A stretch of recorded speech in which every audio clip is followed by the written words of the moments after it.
పచ్చడి కూరకు కావాల్సిన పదార్థాలు ఏంటంటే సన్నగా తరిగి పెట్టుకున్న కంద ముక్కలు, శుభ్రంగా కడిగేసి సన్నగా తరిగి పెట్టుకున్న కంద ముక్కలు, అలాగే బచ్చలి, దీన్ని కూడా శుభ్రంగా కడిగేసానండి. సో కడిగేసి సన్నగా తరిగి పెట్టుకున్నాను. పోపు కోసం మనకి శనగపప్పు, మినప్పప్పు, ఆవాలు, జీలకర్ర, ఇంగువ, ఎండుమిరపకాయలు, పచ్చిమిరపకాయలు, పుల్లదనం కోసం నేను కొంచెం చింతపండు గుజ్జు తీసుకున్నాను.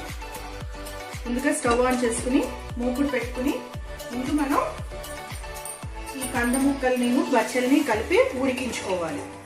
కంప్లీట్ పేస్ట్ అయిపోవాలి ఫ్రెండ్స్. కంప్లీట్ పేస్ట్ అయ్యేంత వరకు ఈ రెండింటిని కలిపి మనం ఫస్ట్ ఉడికించుకుందాం.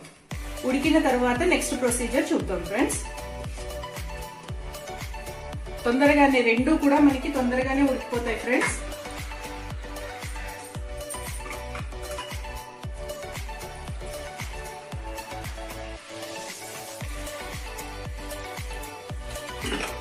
సో ఇవి రెండు మనం కొంచెం సేపు మగ్గించుకుందాం.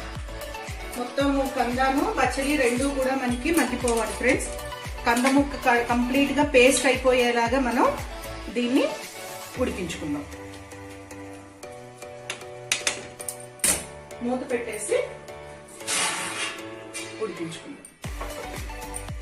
సో ఇది ఉడికిన తర్వాత మనం నెక్స్ట్ ప్రొసీజర్ ఏంటో చూద్దాం ఫ్రెండ్స్. సో మన కూర ఎంతవరకు మగ్గిందో చూద్దాం ఫ్రెండ్స్. చూసారు కదా ఫ్రెండ్స్, కంప్లీట్ గా మనకి కూర మగ్గిపోయింది. ఆకును అలాగే కంద కూడా పూర్తిగా మగ్గిపోయింది. ఇక్కడ మొత్తం కంప్లీట్ పేస్ట్ అయిపోయింది కదా ఫ్రెండ్స్. ఇది ఇప్పుడు మనం కొంచెం సేపు పక్కన పెట్టుకుని నెక్స్ట్ ప్రొసీజర్ లోకి వెళ్దాం. సో ఒక మూకుడు తీసుకుని మూకుడులో కొంచెం నూనె వేసుకుని కావాల్సినంత నూనె వేసుకుని మనకి ఎంత సరిపోతుందో కూరకి అంత నూనె వేసుకుని నూనె వేడెక్కిన తర్వాత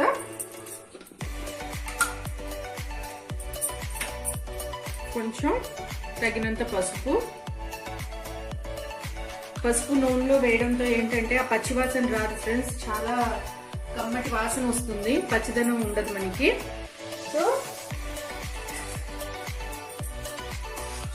కొంచెం సేపు ఈ ఆయిల్లోను పసుపు కొంచెం మగ్గిన తర్వాత వేగిన తర్వాత మనం మిగతా పోపు దినుసులన్నీ వేసేసుకుందాం.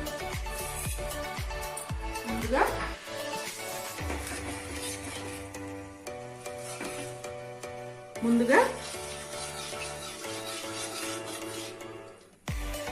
మినప్పప్పు, అలాగే శనగపప్పు, అలాగే ఎండుమిరపకాయలు, పచ్చిమిరపకాయలు,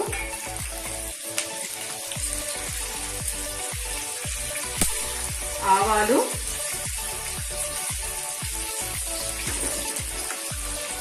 జీలకర్ర, మళ్ళీ ఇంగువ. సో ఇవన్నీ కలిపి మనం వేయించేసుకోవాలి ఫ్రెండ్స్. అన్ని కూడా ఎట్ ఏ టైం వేయించుకోవచ్చు, ఏది కూడా విడివిడిగా వేయక్కర్లేదు, అన్ని కలిపి వేయించుకోవాలి. ఇందులో కొంచెం ఇంగువ ఎక్కువ పడుతుంది ఫ్రెండ్స్. సేమ్ మనం పులిహోరకి ఎలా అయితే పోపు పెట్టుకుంటామో అదే పోపు పెట్టుకోవచ్చు. కరివేపాకు కూడా వేసుకోవచ్చు ఫ్రెండ్స్. నా దగ్గర లేదు, నేను అందుకనే వేయట్లేదు. కరివేపాకు కూడా వేసుకోండి. సో పోపు వేగిన తర్వాత మనం ఇందాక మగ్గించి పెట్టుకున్నాం కదా కందా పచ్చలి, అది కలిపి ఇందులో వేసేసి ఒకసారి అటు ఇటు కలిపేసుకున్నాక మనం చింతపండు గుజ్జు కూడా తీసుకున్నాం కదా, అది కూడా దీంట్లో వేసేసి మొత్తం సాల్ట్ వేసేస్తే మన కూర రెడీ అయిపోతుంది. సో కొంచెం సేపు ఈ పోపు వేగేంత వరకు మనం వెయిట్ చేద్దాం. సో చూసారు కదా ఫ్రెండ్స్, మన పోపు వేగిపోయింది. ఇప్పుడు ఈ పేస్ట్ అంతా కందా పచ్చలి పేస్ట్ మొత్తం అంతా ఇందులో వేసేసుకుని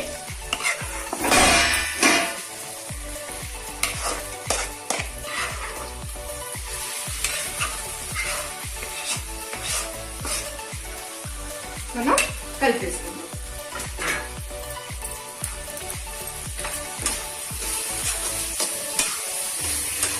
ఈ పోపు అంతా కూడా ఈ మిశ్రమానికి పట్టాలి ఫ్రెండ్స్.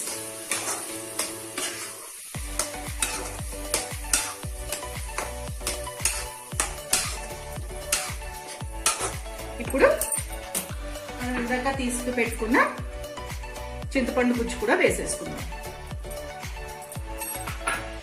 వేసేసుకుని అందులోనే మనకి కూరకి సరిపోయేంత సాల్ట్ కూడా వేసేసుకుందాం.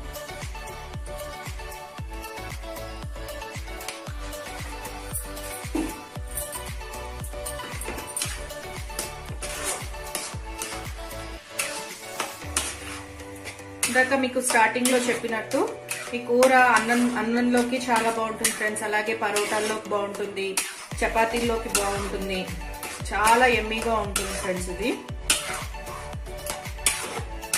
కారం కూడా మీకు తగినన్ని వేసుకోవచ్చు. పచ్చిమిరపకాయలు ఎక్కువ వేసుకుని ఎండుమిరపకాయలు ఎక్కువ వేసుకున్నా కూడా మీకు మంచి కారం వస్తుంది. మీరు ఎంత తింటారో దాన్ని బట్టి మీరు వేసుకోండి. దీనికి ఇంకొకటి ఏంటంటే, ఒకవేళ మీకు చింతపండు పులుపు సరిపోలేదు అని అనుకుంటే, కూర అయిపోయిన తర్వాత మనకి చింతపండు పులుపు సరిపోలేదు అని అనుకుంటే దీని మీద నిమ్మకాయ పిండుకుని కూడా మనం తినచ్చు ఫ్రెండ్స్. చాలా బాగుంటుంది. దీన్ని పెసరపప్పుతో, కమ్మటి పప్పుతో, పెసరపప్పు కానీ కందిపప్పు కానీ దాంతో తింటే చాలా టేస్టీగా ఉంటుంది. ఇప్పుడు ఏంటంటే మొత్తం అంతా మనకి నూనె, మనం ఏదైతే ముందాక వేసిన నూనె ఉందో అదంతా మనకి బయటకు వచ్చేంత వరకు ఇదంతా కుక్ అయ్యేలాగా చూసుకోవాలి.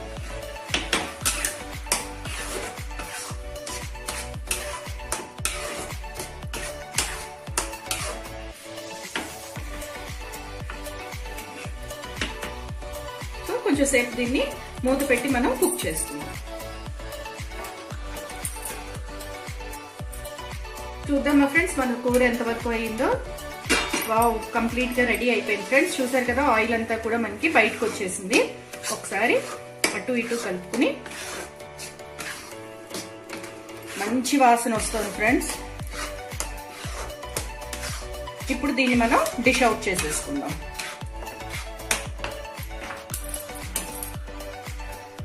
ఫ్లేమ్ ఆఫ్ చేసేసాను, డిష్ అవుట్ చేసేసాను.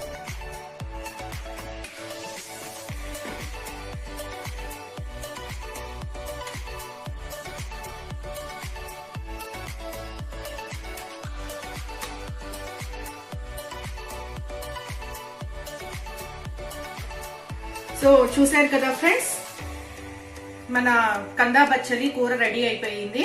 ఎలా వచ్చింది అనేది నాకు కామెంట్ బాక్స్ లో కామెంట్ చేసి చెప్పండి. ఒకవేళ ఈ వీడియో కానీ మీకు నచ్చినట్టయితే లైక్ చేసి, షేర్ చేసి, కామెంట్